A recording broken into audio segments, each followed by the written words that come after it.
Hey everybody, we're here at the Liberty National Golf Club up in New Jersey for the first event of the FedEx Playoffs. My name's Jeff King, founder and creator of King Made Jerky. I'm here with a longtime friend, PGA Tour player that I used to caddy for a few years back, 2012, Vaugh Taylor. He's nice enough to join us today to kind of go through his bag, and we're going to have a couple fun stories for you on how the old King Made Jerky was started and a couple of stories we had back then in the day. So Vaughn, what do you got in this bag here besides a couple weapons and a dangerous putter? Yeah, you know, I got some funny stuff in here. I'm sure a lot of people at home would like to see a tour player with a 7-wood. It has quickly become my favorite club in my bag. Which professionals aren't supposed to have a favorite club? Which I couldn't get a 3-iron in the air, so I went to the old 7-wood from, it was probably 2009 that thing came out. So that's probably the funniest item in the bag. I got your standard Mizuno irons, ping driver, got the G410, and I got some good old TaylorMade fairway woods. Got an M2, another M2, older M2. I don't like to change too much, so I kind of keep it pretty simple. Got an old white stick with a nice tape job on the end of it. But so if we dive into the bag, we of course have some wonderful King Made jerky of all different flavors. Got our classic and our buffalo. We've got our bases covered. You know, sweet tooth, classic tooth, buffalo, want some spice, we got it all. And then, let's see, we've got a magic ring. You know, just play magic tricks with this. No, actually, I try to land the ball on this chipping. It's kind of my one chipping drill. Throw it out on the green and try to get the ball to land on it. This is actually great for people at home because I've seen hula hoops and gigantic rings used on the chipping green. When you get to be one of the best on the PGA Tour, this is the size of your ring. So these guys are good. Yeah, thanks. Yep. Let's see, I got some gloves. Got chalk line in here. There's the old chalk line from 1990. And that's about it. Rain cover, nothing exciting in there. We got, let's see, we got 16 blue markers, basically going for Augusta State University colors. Nothing fancy in there, just tees, a couple ball markers. I keep it pretty simple, not too much going on. Sunscreen, sunscreen for the lips, very important. Some Band-Aids, golf balls, you know. Nothing crazy in there. Yeah, so let's talk a bit about you know, we got all the tools that all players have, different gadgets and whatnot in their bag, but we look at the physical aspect of golf, and everybody sees the range and the putting and the chipping, short game area, but all the aspects, the mental side, the working out, and most importantly, from our standpoint, is nutrition. So, yeah. How important does nutrition play into your whole program of you know, keeping yourself fit? It's you know, learning from all these young guys, it's very important. My coach has been on me about eating something every hour. So I used to not eat at all on the course, didn't even drink much water. So up until 2012. Yeah. So nowadays I'm consciously eating, you know, every hour, just trying to get a bite of something.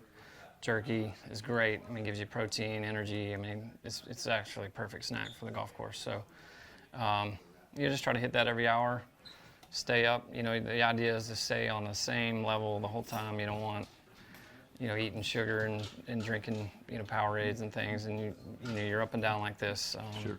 So the idea is just stay on the same level when you start the round as you finish. So nutrition is very important. I think not only the ups and downs physically, but the mental, you know, the focus going in and out as well plays a pretty important part. Absolutely.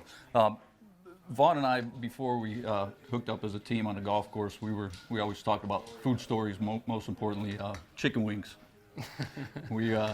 we had figured out that the traditional chicken wings deep fried, but we were talking about grilling chicken wings one day, and he looked at me and he goes, "Man, I grill my wings too."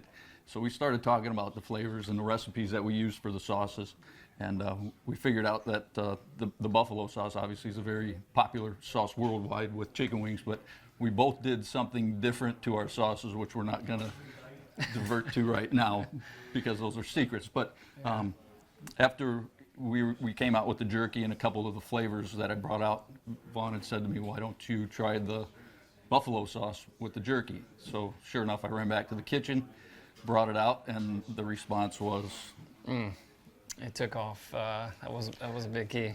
and then a buddy of ours, Pete Tomasulo, got his hands on some. He said, "If you made this sweet, I think this would be good." So I ran back to the kitchen, dumped some brown sugar in there, brought it out, and that's what we have today as the buffalo flavored jerky.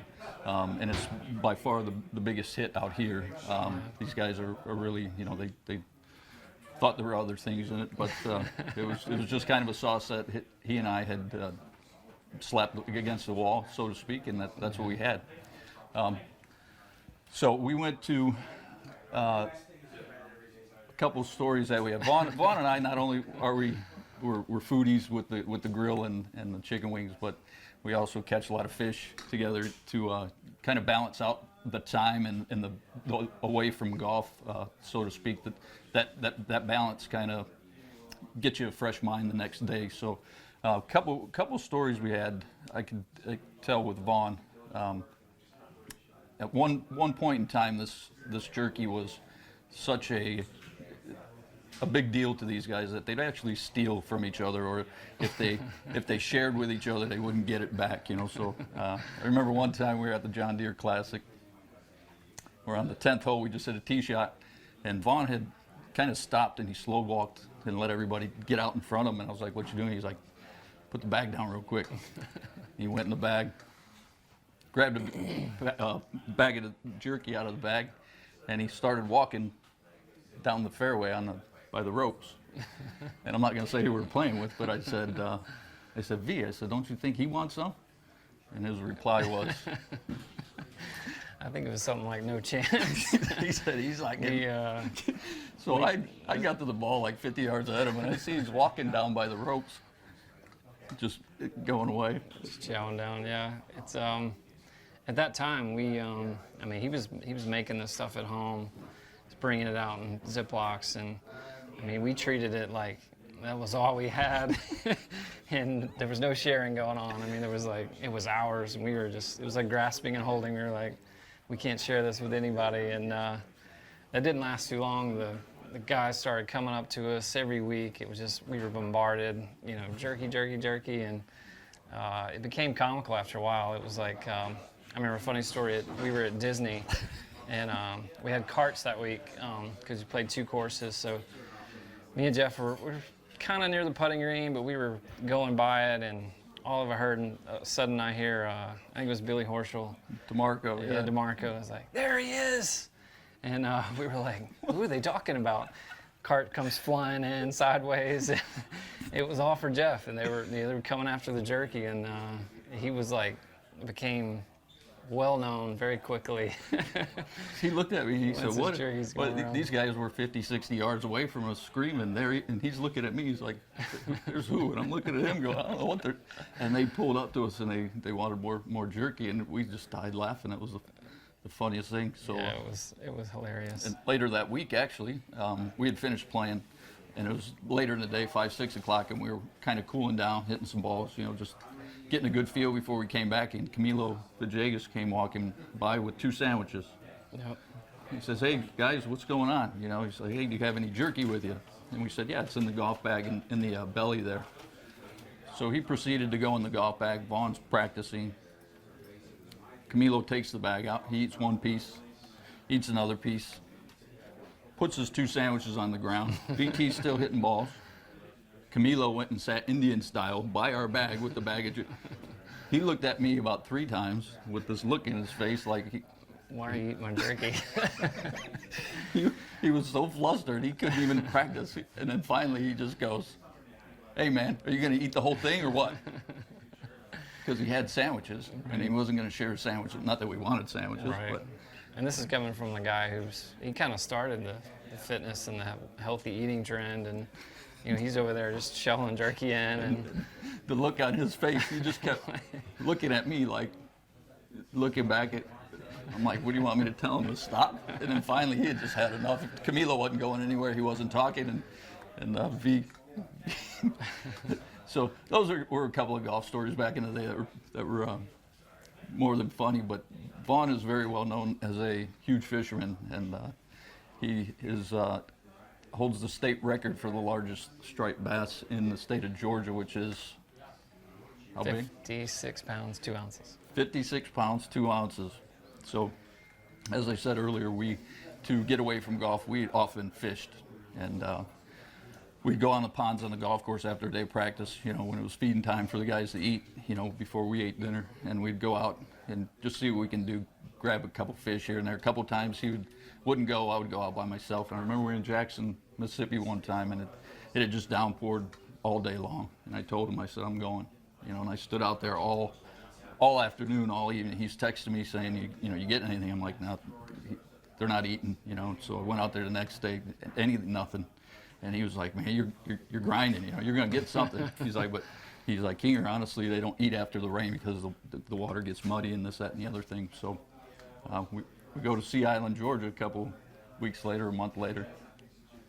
And Vaughn knows a couple pretty good spots on a golf course out there. So we were catching them pretty solid all afternoon. Yeah.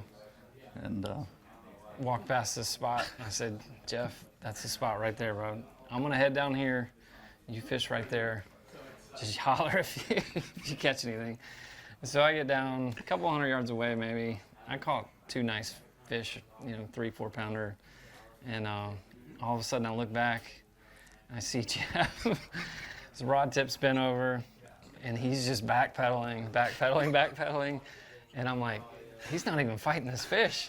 But I saw this splash, and I was like, this thing is huge. So I started running down there. I see this thing come out of the water, and I looked at him. We're not going to repeat what he said, but. Oh my goodness. And I wish we had a scale, because that was by far the biggest bass I've seen in person. And it was awesome to see you not even fight it and walk it up on the bank. It was. I literally, when I saw the thing splash, I just started running backwards. I didn't reel one time. I just drug him onto the shore, and he looked and he tore off. I mean, took off running toward me, and we got the thing off the hook. And he was taking. We got some good pictures. Yeah, he was taking pictures. And he said, you know what, after the last couple of weeks of your luck, you deserve this thing.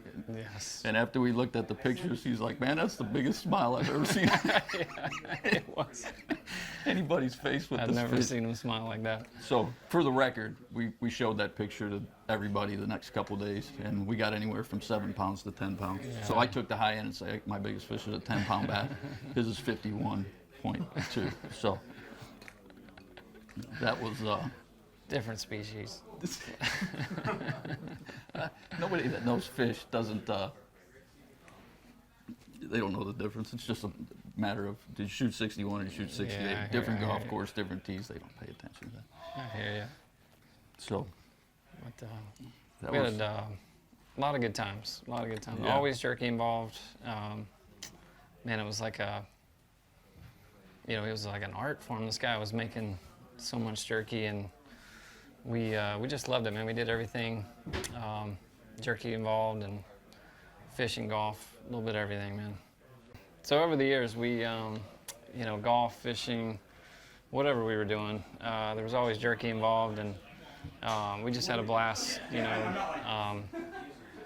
learning new flavors and testing them out, and just trying to, get the ball rolling with the jerky. yeah, don't kid yourself. We're still trying, but, all those great stories, great times, all the guys eating it, we ended up coming up with our product, King Made Jerky, which is now the official beef jerky of the PGA Tour after about 6-7 years of all the good times. We're looking forward to some more good times. Yeah. And, I'm sorry, that was my fault. I'm going to have you just start your line again.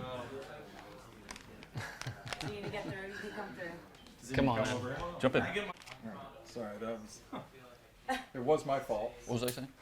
You ready, Jeff? What was I saying? Oh, so yeah. We're Ready? talking about the official part, and all the fish and all the fun. Yeah, and so- it all started over. Perfect, perfect. Yeah, so over the years, I mean, we had so many good times. A lot of beef jerky, a lot of stories, a lot of fish stories. We're always continuing to try, new flavors with, different ways to cook beef jerky. Since all this happened, all the stories that we had, everybody eating the beef jerky, we came up with our product, King Made Jerky, 5 or 6 years ago, and now it's the official beef jerky of the PGA Tour. So we've had some good times in the past, and I think we've got a lot more good times coming up for sure. So thanks for joining us. We hope you guys had some fun with our stories as much as we had sharing them with you. Awesome. Thanks, Jeff. Thanks, buddy. Yeah, man.